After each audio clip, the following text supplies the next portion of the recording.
What's going on, everybody? It's your boy Chris Simmons, and I'm back with another video. A little bit late with this one. Had my hands on. First, I'm gonna talk about the PSVR. I'm gonna jump into it. Talk about the PSVR. And a couple things I want to see at E3 from the major companies. And if I got time, I do my little first take on the Digital Foundry video for Gran Turismo Sport.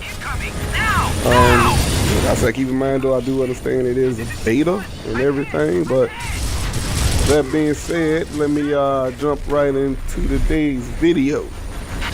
First off, PlayStation VR has been out almost a year now. I want to say at least about 7-8 months. I never really spoke on it because, like I said, I never played it. So that would be a hypocrite if I was to sit there and give my thoughts on something and I never experienced it. Well, my brother-in-law had bought PlayStation VR. He just bought it. So we bought it over. I got an unboxing video, a little rush when we did. And so we hooked it up, gave it a trial run, and I got to say I myself enjoyed it. A lot of the hiccups I know a lot of people were complaining about it losing tracking and all the setup itself, it wasn't too bad, man. Keep in mind we used the DualShock 4 remotes. I didn't sync up the little PlayStation Move controls, because like I said, it was his VR, so it wasn't no need to go into all of that. Hooked it up on my PS4. And we also played on the OG PS4. We don't have the Slim, we didn't have the PS4 Pro, both have the OG PS4s. So with that being said, we played Resident Evil 7, which was scary as hell. I enjoyed it, but I don't see how too many people can actually play that game in VR mode. It is crazy. Like I said, we experienced very little tracking issues, like every now and then if you looked up too high. But I found myself forgetting that I was playing VR, so I was moving a little bit. It pulled me in. I was impressed with it. I liked it. Traitor like you. I think my two major drawbacks that I got from the actual system itself is, one, it's still pricey, man. It's pricey. It's sitting around $500 still, and it's not selling that well. So you think they would probably drop the price by like $100. That's just my thoughts, but you know, that's why Sony, Nintendo, and Microsoft, why they in the business to make money. Apparently, it is people out there, excuse me, still battling this cold. But apparently, it's still people out there buying this at that price. But and then I think the major drawback, as far as the gear itself, the equipment it is truly a lot of cables. A lot of cables. I mean, that is my main gripe. I did a few videos where you can see my setup. I'm not good with cables. I mean, you know, I already got a cable mess hanging down and all that mess. But now you talking about if I want to get this gear, now I got to add another 6 to 10 cables. A lot of cables. Those are my main two gripes, man. Like I said, I only played 2 games on it. Played Resident Evil and the Rush of Blood, which was actually, it's a real shooter. You know, take it for what that is, but it was pretty cool. I enjoyed it, so I can't knock it so much. Other than the price and a lot of cables. Now, moving on from that, E3's 1 month away, and like I said, right now the only things I'm expecting to see from these companies, Sony, I hope they don't bring out another console. I think that would be suicide. But then again, as we see, even people such as myself, I tend to buy every Xbox console for the most part. So it is Sony guys that will be willing to buy another PlayStation. But I don't think they need to do that because, like I said, the PS4 right now is king of the jungle. My only gripe with the PlayStation is not with the system or the company itself, is more so with these rabid fanboys out here that's hollering about all these Japanese games and they're not buying them, they're not playing them, man. Like I said, prime example, you look at Nier, the US made up for almost 3% of what Nier sold. It all came from Japan, and well, mostly came from Japan and the UK. So that's my only main gripe, but I'm expecting to see some good games from Sony. I want to see God of War 4. I want to see Days Gone. And I'm going to go out on a limb. I would love to see Last of Us 2, because those are like my 3 games I'm waiting on. But we'll see. And then, you know, of course, if they throw out other games, I give, you know, check them out, see what they got. But my main thing is, like I said, you buy these consoles for the heavy hitter games. And like I said, God of War, Uncharted, The Last of Us is what I really got my PS4 for. Those games and Street Fighter. And maybe a new Street Fighter roster update, something like that. And they're saying they're going to do a PS4 Pro Slim. Hope they put a 4K Blu-ray player in this one.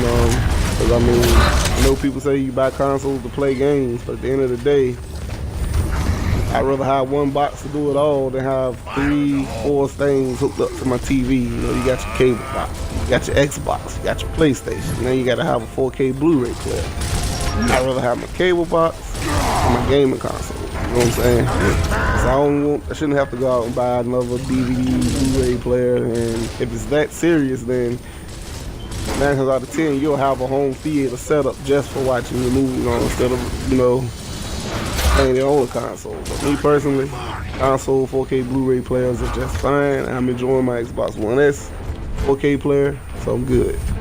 Now, on the Microsoft side of things, I really, really want to see, first and foremost, they got to start off with Scorpio. I'm tired of the waiting. I want to see this thing. I want to see what it looks like. I want to see things running on it other than what Digital Foundry reports or whatever video developers drop out on Twitter or leak something out, and on Google you can find it where they describing the console. I want to see this thing. I want to see them playing it. I want to see what it looks like. You know what I'm saying? I want a price, I want a name. With that said, we know the games are coming, so you know, they might not have the marketing rights, but we already know for a fact that Destiny, Call of Duty, Battlefront, those games are definitely gonna run much better on the Scorpio, more so than they are running on the PlayStation side of things. So I'm not too much worried about that. You know, I want to see a little Crackdown 3, State of Decay. I didn't play the first one, but people rave over it, so I would love to see what that has to offer.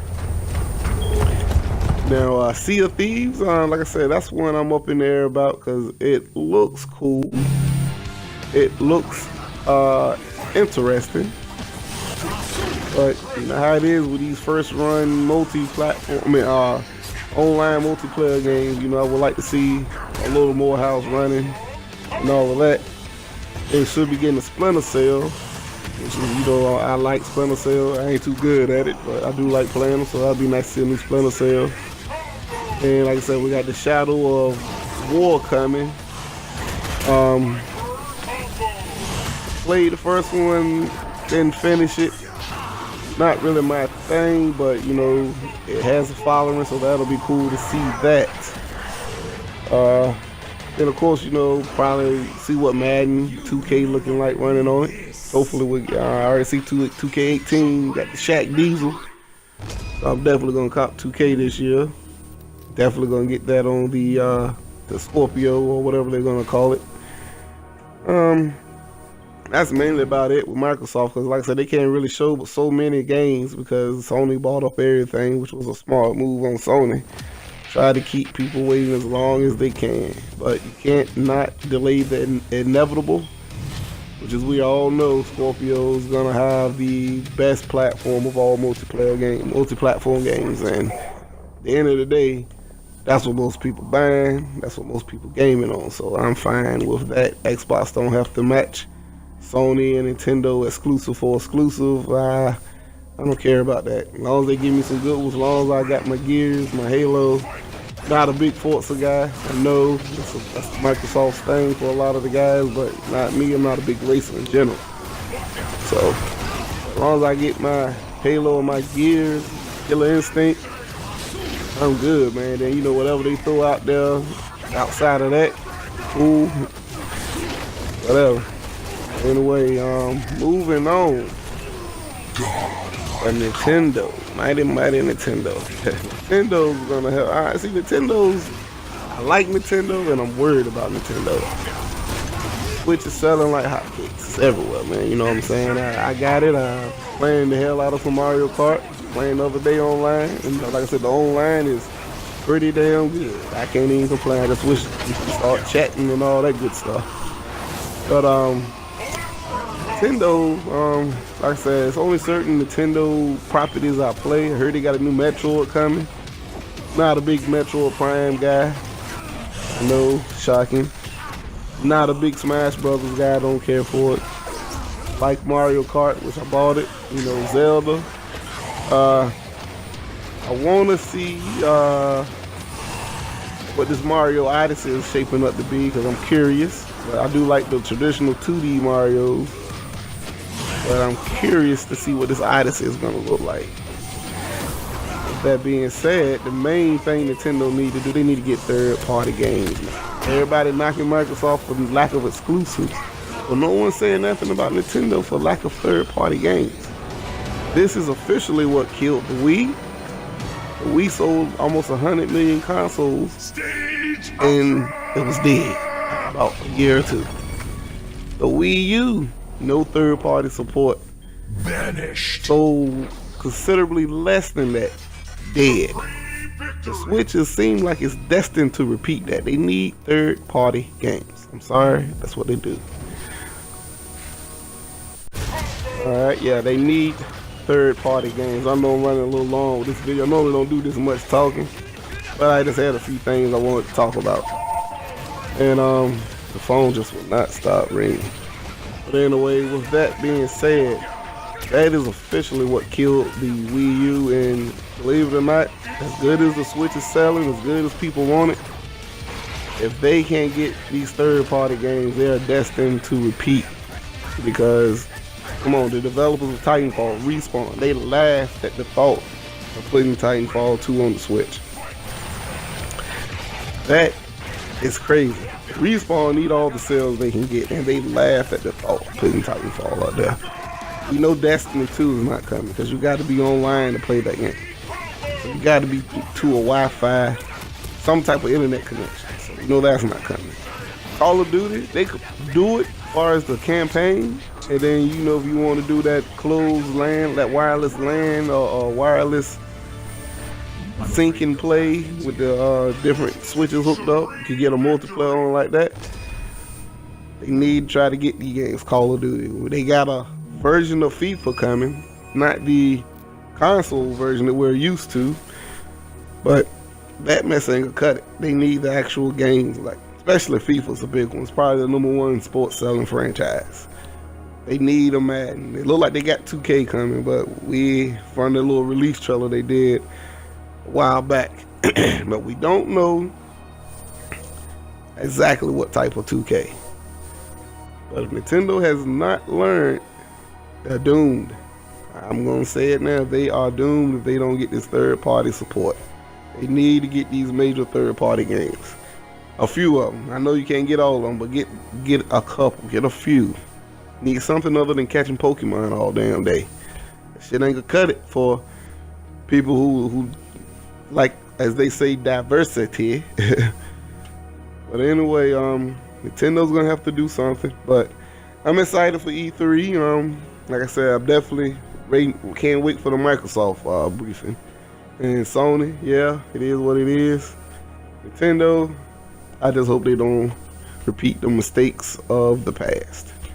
Anyway, this has been your boy Cray Simmons, and I am out. Until next time.